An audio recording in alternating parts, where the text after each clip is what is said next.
Ada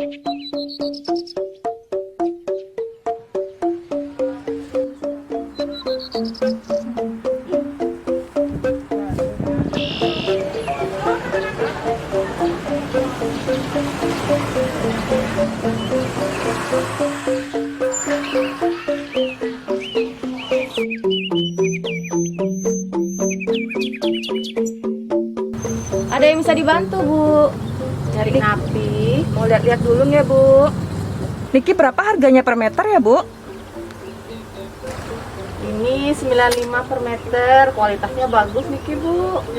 Bagus sih. Harga pas ya, Bu? Nggak bisa kurang. Oh, nggak bisa, Bu. Covid makin, bahan bakunya sulit. Ya, sepi nih, ke. Oh, kalau begitu masalahnya, kenapa Ibu tidak bentuk koperasi saja dengan teman-teman pengrajin yang lain, Bu? Koperasi. Memangnya bisa bentuk koperasi, Bu? Koperasi itu bukan tempat orang minjem uang ya? Memang gampang orang bentuk koperasi. Oh, tidak begitu, Bu. Memang salah satu usaha koperasi itu salah satunya simpan pinjam. Tapi masih banyak usaha koperasi yang bisa dilakukan yang lainnya, seperti misalnya koperasi produsen, koperasi konsumen, koperasi jasa, koperasi pemasaran, dan koperasi simpan pinjam. Kalau misalnya contohnya Niki, Ibu jadi pengrajin endek, nanti Ibu sama teman-teman pengrajin yang lain bisa membentuk koperasi produsen. Jadi sama-sama mendukung untuk bahan baku atau bahan-bahan pembuatan kain endek Nike. Nanti untuk usaha tambahan, Ibu bisa menggunakan usaha pemasaran dan juga bisa ditambah usaha jasa, Bu. Misalnya jasa tukang jahit endek, seperti itu. Kalau Ibu memang hanya untuk koperasi simpan pinjam, itu kegiatannya hanya simpan pinjam saja. Tidak boleh ada usaha lainnya. Seperti Nike. Untuk pembentukan koperasi juga sekarang sudah dimudahkan, Bu, dengan Undang-Undang Cipta Kerja Nike. Jadi, Ibu hanya butuh 9 orang anggota untuk bisa membentuk koperasi. Untuk modal koperasi juga itu tidak ditentukan, Bu, berapa modal minimalnya. Jadi, nanti Nike berdasarkan kesepakatan Ibu dan anggota yang lainnya. Dalam rapat anggota Nike nanti disepakatin. Jadi, semakin banyak anggota, beban Ibu untuk modal akan jadi semakin ringan. Modal koperasi Nike dapat dari simpanan pokok dan juga simpanan wajib. Oh, begitu. Ternyata tidak sesulit yang saya bayangkan. Terus selain itu, napi aja keuntungan saya kalau bisa bentuk koperasi nih, Bu? Keuntungannya Nike, yang pertama tentu saja Ibu akan mendapatkan sisa hasil usaha atau SHU. Kemudian yang kedua, Ibu akan lebih mudah dalam mendapatkan modal. Karena makin kan banyak nih ke pemerintah menggulirkan modal ataupun hibah kepada koperasi-koperasi. Kemudian untuk pemasaran, Ibu juga bisa bekerja sama dengan pengrajin yang lain untuk memasarkan produknya Ibu. Jadi kira-kira seperti itu, Bu, kemudahannya. Ternyata mudah ya.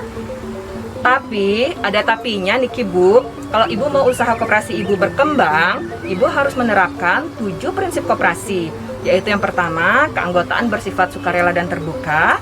Yang kedua, pengelolaan dilakukan secara demokratis. Yang ketiga, sisa hasil usaha diberikan sebanding dengan besarnya jasa anggota. Yang keempat, pemberian balas jasa yang terbatas terhadap modal. Yang kelima, kemandirian. Yang keenam, kerjasama koperasi. Dan yang terakhir adalah pendidikan perkoperasian. Jadi itu benar-benar harus Ibu terapkan dalam menjalankan perkoperasian. Oh gitu.